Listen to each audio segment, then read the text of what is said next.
Hello everyone and welcome to UGC NET mentor guys. NTA ने UGC NET दिसंबर 2025 की जो आंसर कीज है उनको रिलीज कर दिया है। तो आज की इस वीडियो में हम समझेंगे स्टेप बाय स्टेप कि किस तरीके से आपको अपनी आंसर कीज को चेक करना है। वैसे मैं बता दूं कि इसके रिगार्डिंग मैंने ऑलरेडी वीडियो बना दी थी, यहाँ पे आप देख सकते हो। मैंने आपको सभी को बताया भी था कल वीडियो बना करके, बट फिर भी एक बार दोबारा से मैं इसलिए बता रहा हूँ बिकॉज काफी सारे ऐसे स्टूडेंट्स हैं जो कि अभी तक एक्सेस नहीं कर पा रहे हैं आंसर कीज को। तो आप सभी को समझ लेना और जान लेना जरूरी है। स्टेप बाय स्टेप मैं आपको कंप्लीट प्रोसेस आज की इस वीडियो में बताने वाला हूँ। सो मेक श्योर आप इस वीडियो को एंड तक जरूर देखें। कुछ न्यू चेंजेस भी हुए हैं इस बार जो कि लास्ट सेशन में नहीं थे, तो नए चेंजेस क्या हैं उसके बारे में भी आज की इस वीडियो में हम बात करेंगे। तो चलिए कंटिन्यू करते हैं। सबसे पहले मैं बता दूंगा कि आपको इस वाली वेबसाइट पे चेक नहीं करना है। जो इस कलर की वेबसाइट है ना, ये जो कलर दिख रहा होगा आपको ग्रीन और ये सब कलर दिख रहे हैं, यहाँ पे आपको चेक नहीं करना है। इस पे आंसर की नहीं आई है, आपकी आंसर की आई है इस वाले वेबसाइट पे जो कि ब्लू कलर का इस तरीके से है, और ये वाली वेबसाइट है, इसी पे आपको आकर के यहाँ पर चेक करना है। तो इस वीडियो का लिंक मैं description box and comment box में दे दूंगा। इसी वेबसाइट पे नीचे की तरफ आएंगे, आंसर की चैलेंज वाला ऑप्शन आपको दिख जाएगा, इस पे क्लिक करके आपको लॉगिन करना है।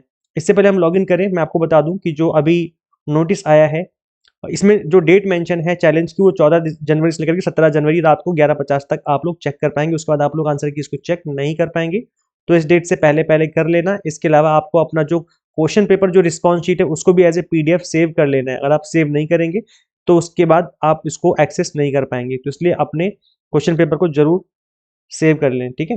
तो चलो गाइस मैं इस पर क्लिक कर लेता हूँ। अब आगे हम कंटिन्यू करके आपको दिखाते हैं। अब इस तरीके से आपके सामने एक वेब पेज ओपन हो जाएगा जहाँ पे आपको अपने एप्लीकेशन नंबर डालना है, पासवर्ड डालना है और जो कैप्चा कोड है यहाँ पर डालना है। उसके बाद आपको लॉगिन बटन पे क्लिक करके कंटिन्यू कर लेना है। तो चलो मैं आपको कंटिन्यू करके दिखाता हूँ। सो गाइस जैसे मैंने लॉगिन किया तो इस तरीके से मेरे सामने यूजर इंटरफेस आ चुका है। अब मैं बता दूं कि यहाँ पर आपका नेम, यहाँ पे नेम लिखा होगा और इसी जगह पर इसी आगे की तरफ आपको अपना एप्लीकेशन नंबर दिख जाएगा, और इनफैक्ट एप्लीकेशन नंबर आप यहाँ पे देख पाएंगे। यहाँ पे मैंने नेम और एप्लीकेशन नंबर हाइड कर रखे हैं बिकॉज ये एक स्टूडेंट की पर्सनल डिटेल्स है, और यूट्यूब कम्युनिटी गाइडलाइंस के अकॉर्डिंग हमें पर्सनल डिटेल्स शो नहीं करनी होती है, अदरवाइज वीडियो वीडियो जो है प्रॉब्लम में आ जाती है। तो इस वजह से मैं यहाँ पर जो पर्सनल डिटेल्स है उनको मैं हाइड कर रहा हूँ, ठीक है। अब आपको करना क्या मैं ये बताता हूँ। देखो गाइस, आपको सबसे पहला काम ये करना है कि आपको लैपटॉप या डेस्कटॉप से ही ट्राई करना है चेक करने का। मोबाइल से करोगे तो आंसर कीज आपको शो नहीं करेगा, दिक्कत हो जाएगी। या फिर वहां पे भी व्यू एज डेस्कटॉप वाला ऑप्शन आता है, उस पर आप क्लिक करके करेंगे तो हो जाएगा, लेकिन आपको मोबाइल से नहीं करना चाहिए बिकॉज आपका जो चेक है, जो चेक करने का तरीका है वो लैपटॉप या डेस्कटॉप से ही बेस्ट रहता है। तो अभी यहाँ पे मैं आपको दिखा देता हूँ गाइस। इस जगह पे आपको दिखेगा क्वेश्चन पेपर लिखा हुआ है, व्यू क्वेश्चन पेपर। तो यहाँ पे आपके सब्जेक्ट का नेम लिखा हुआ है। जैसे अभी जो मैंने ओपन किया हुआ है इकोनॉमिक्स का पेपर है, तो जो भी आपका सब्जेक्ट, जैसे आपका सब्जेक्ट कॉमर्स है तो फिर यहाँ पर कॉमर्स लिखा होगा इस जगह पर। अगर मैनेजमेंट है तो फिर मैनेजमेंट लिखा होगा इस जगह पर। अगर पॉलिटिकल साइंस है तो फिर पॉलिटिकल साइंस लिखा होगा। तो जो भी आपका सब्जेक्ट है वो यहाँ पे मेंशन होगा। इसके बाद यहाँ पे लिखा हुआ है challenge view and challenge answer की, दिख रहा है आपको। इसी वाले बटन पे क्लिक करेंगे तो आप अपनी आंसर की को चेक कर पाएंगे, और चैलेंज करने का ऑप्शन भी आपको वहीं पे दिखेगा, ठीक है। आई होप यहाँ तक आप लोग समझ पा रहे हैं। तो सबसे पहला काम करना है आपको इस वाले बटन पे क्लिक करना है। पहले क्वेश्चन पेपर ओपन करना है, उसके बाद आंसर की वाले बटन पे क्लिक करना है। इस पे कर दोगे तो फिर आप क्वेश्चन पेपर ओपन नहीं कर पाओगे, आपका पेज यहीं से कंटिन्यू हो जाएगा। तो पहले आपको क्लिक करना है क्वेश्चन पेपर पे, उसके बाद हम आंसर की को ओपन करेंगे। तो चलो मैं पहले हम इस पे क्लिक करेंगे, क्वेश्चन पेपर मैं आपको ओपन करके दिखाता हूँ, फिर मैं आपको आंसर की वाले बटन पे क्लिक करके आंसर की ओपन करके समझा देता हूँ। ये देखिएगा, जैसे मैंने क्वेश्चन पेपर पे क्लिक किया मेरे सामने जो क्वेश्चन पेपर है वो ओपन हो चुका है। और इकोनॉमिक्स का पेपर जैसे कि आप देख पा रहे होंगे, ये आपका डेटा इंटरप्रिटेशन का क्वेश्चन था स्टार्टिंग में। अब यहाँ पर आपके सामने ये जो क्वेश्चन पेपर खुला है, इसमें टोटल 150 क्वेश्चन आपको देखने को मिलेंगे, यानी कि एक साथ आपका पेपर 1 प्लस पेपर 2 ओपन हो जाता है। स्टूडेंट्स के मन में डाउट रहता है कि सर पेपर 2 तो ओपन, पेपर 2 तो हो गया, पेपर 1 तो ओपन हुआ ही नहीं, क्योंकि यहाँ पर तो केवल इकोनॉमिक्स लिखा हुआ है सब्जेक्ट में। तो इकोनॉमिक्स का मतलब है कि जो पेपर इकोनॉमिक्स का पूरा पेपर है, पेपर 1 प्लस पेपर 2 दोनों एक साथ ओपन होते हैं, 150 क्वेश्चन, ठीक है। तो ये पेपर जो है आपका एक साथ ओपन हो गया है।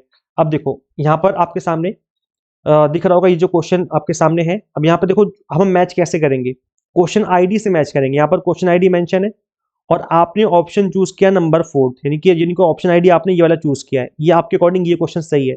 लेकिन एनटीए के अकॉर्डिंग कौन सा क्वेश्चन सही है, तो ये हमें कैसे पता चलेगा, आंसर की के थ्रू। तो चलो मैं अब आपके सामने आंसर की को ओपन कर लेता हूँ। आंसर की कैसे ओपन होगी, इसी वेबसाइट पे यहाँ पे जो दिख रहा है ना आंसर की, इसी पे क्लिक करना है आपको। Click to view and challenge answer key, इस बटन पे क्लिक करेंगे तो आंसर की ओपन हो जाएगी। तो चलो मैं इसको अब ओपन कर लेता हूँ। तो गाइस देखो मेरे सामने आंसर की जो है वो ओपन हो चुकी है, आंसर की जो लिस्ट है वो आ चुकी है। अब यहाँ पर क्वेश्चन आईडी मेंशन है, यहाँ पर जो करेक्ट ऑप्शन है वो यहाँ पे दिया हुआ है अकॉर्डिंग टू एनटीए। ये अकॉर्डिंग टू एनटीए है कि एनटीए कहता है कि ये वाला करेक्ट आंसर होना चाहिए और आपने क्या चूज किया था वो हमें मैच करना पड़ेगा। तो जो पहला क्वेश्चन है, क्वेश्चन आईडी है इसकी 622, ये क्वेश्चन आईडी आपको दिख रही होगी, 622 क्वेश्चन आईडी है। इस आपके अकॉर्डिंग ऑप्शन नंबर 2 जो आपने चूज किया वो ऑप्शन नंबर 2 चूज किया है, तो 622 का 2 होना चाहिए आपके अकॉर्डिंग। तो 622 का ऑप्शन नंबर थर्ड सही होगा, 2 सही सही नहीं होगा। इसका मतलब ये ऑप्शन, ये जो वाला जो क्वेश्चन है आपका गलत हो गया, तो इसके नंबर आपको नहीं मिलने वाले। चलो गाइज नेक्स्ट क्वेश्चन एक बार चेक कर लेते हैं। नेक्स्ट क्वेश्चन है आपका क्वेश्चन आईडी 623 पे आपने चूज किया ऑप्शन नंबर 4, तो ये स्टूडेंट ने चूज किया ऑप्शन नंबर 4 और एनटीए कहता है कि 623 का ऑप्शन नंबर थर्ड सही है, ये भी गलत हो गया। एनटीए ने जो बोला ऑप्शन नंबर थर्ड सही है, तो इसके भी आपको 2 नंबर नहीं मिलेंगे। चलो कोई बात नहीं, नेक्स्ट क्वेश्चन चेक कर लेते हैं। क्वेश्चन नंबर 625 आईडी 625, इसका ऑप्शन नंबर 2 सही होना चाहिए, ऐसा स्टूडेंट का कहना है। अब एनटीए का देखते हैं, 625 का ऑप्शन नंबर 625 का ऑप्शन नंबर फर्स्ट, अरे यार ये भी गलत है, ये किस स्टूडेंट का खोल दिया मैंने। चलो कोई बात नहीं, अब मैं जानबूझ के सही वाला खोलूंगा। तो क्वेश्चन आईडी है ऑप्शन नंबर 630 जो है, क्वेश्चन आईडी 630 का ऑप्शन नंबर 2 सही है अकॉर्डिंग टू स्टूडेंट। तो 630 का ऑप्शन नंबर 2, 630 का ऑप्शन नंबर 2। तो एनटीए का कहना है कि ऑप्शन नंबर 2 सी, आपका भी कहना है कि ऑप्शन नंबर 2 सी। इसका मतलब इस क्वेश्चन के आपको 2 नंबर मिल जाएंगे। तो इस तरीके से आपको चेक करना है, आपके सामने इस तरीके से एक एक क्वेश्चन को आपको मैच करना पड़ेगा, देन आपको पता चल जाएगा एग्जैक्टली कि आप कितना स्कोर कर पा रहे हैं। अब चैलेंज करने का तरीका क्या है? चैलेंज करने का तरीका ये है कि सपोज करो क्वेश्चन नंबर 150 जो है, यानी कि जो लास्ट क्वेश्चन है, एनटीए कहता है कि ऑप्शन नंबर 2 सही है, जबकि मुझे लगता है कि ऑप्शन नंबर फर्स्ट इसका सही होना चाहिए, मुझे ऐसा लगता है। तो उस केस में मैं इसको चैलेंज कर सकता हूं, मैं एनटीए को चैलेंज करूंगा कि आप गलत बोल रहे हो, जबकि option number first will be the right answer. तो अब चैलेंज करने का प्रोसेस ये है कि आपको इसको क्लिक करना है, इस पर क्लिक करेंगे, जैसे मैं आपको चलो टिक करके दिखाता हूं। मैंने इसको किया टिक, टिक हो गया। अब ये, अब आपको दिख रहा होगा टिक हो गया है।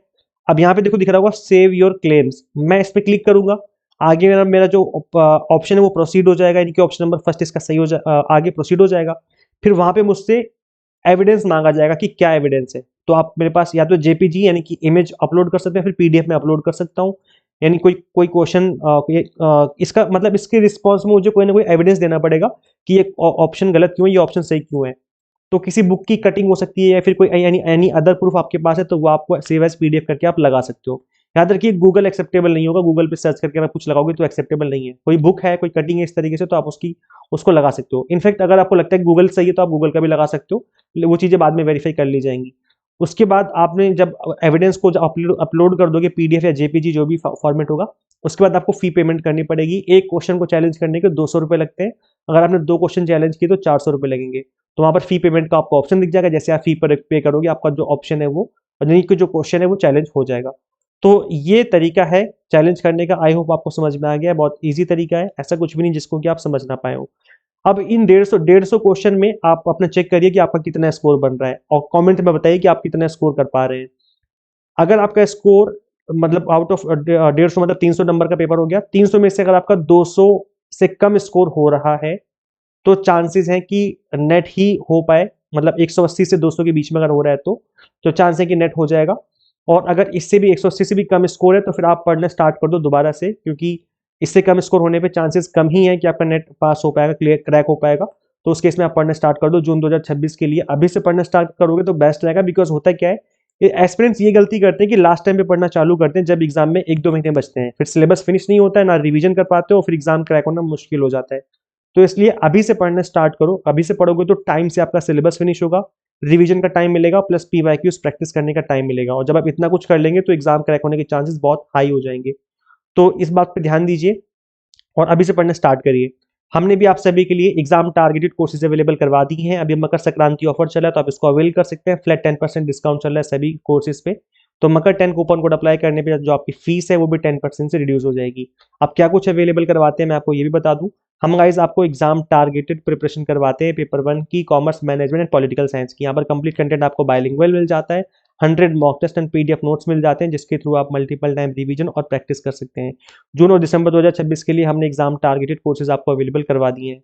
सो फटाफट से इनरोल कर लीजिए गाइस। करना क्या होगा, आपको सिंपली गूगल प्ले स्टोर से एग्जाम मेंटोर ऐप इंस्टॉल कर लेनी है। अगर आप एक iOS यूजर है तो उसका लिंक हमने आपको अलग से इसी वीडियो के description box and comment box में दे दिया है। अच्छा, एक चीज मैं आपको और मेंशन कर दूं यहाँ पर कि आप ये जो क्वेश्चन पेपर है ना आपके सामने जो दिख रहा है ये क्वेश्चन पेपर, इसको सेव जरूर कर लें। सेव नहीं करोगे तो ये बाद में फिर फाइल लॉस्ट हो जाएगी, आप इसमें बाद में लॉगिन करके इसको सेव नहीं कर पाएंगे। तो 17 जनवरी से पहले पहले इसको सेव जरूर कर लीजिए। इसको सेव कैसे करना है, अपने लैपटॉप या फिर कंप्यूटर पे कंट्रोल प्लस पी का बटन दबाना, मतलब प्रिंट वाले ऑप्शन पे क्लिक करना, तो फिर वहां पे आपको सेव एज पीडीएफ का ऑप्शन दिख जाएगा। तो उसका एज ए पीडीएफ सेव कर ले, फ्यूचर रेफरेंस के लिए आपके फ्यूचर में चीजें काम आ सकती है। तो ये काम जरूर कर लीजिए 17 जनवरी से पहले पहले, ठीक है। सो इस वीडियो में इतना ही, फटाफट से अपने मोबाइल में इंस्टॉल कर लीजिए इस ऐप को, अपनी तैयारी स्टार्ट कर लीजिए। Share this video with all UGSNet aspirants and subscribe for UGSNet and assistant professor job related updates. Guys, मिलते हैं फिर नेक्स्ट वीडियो में। Thank you.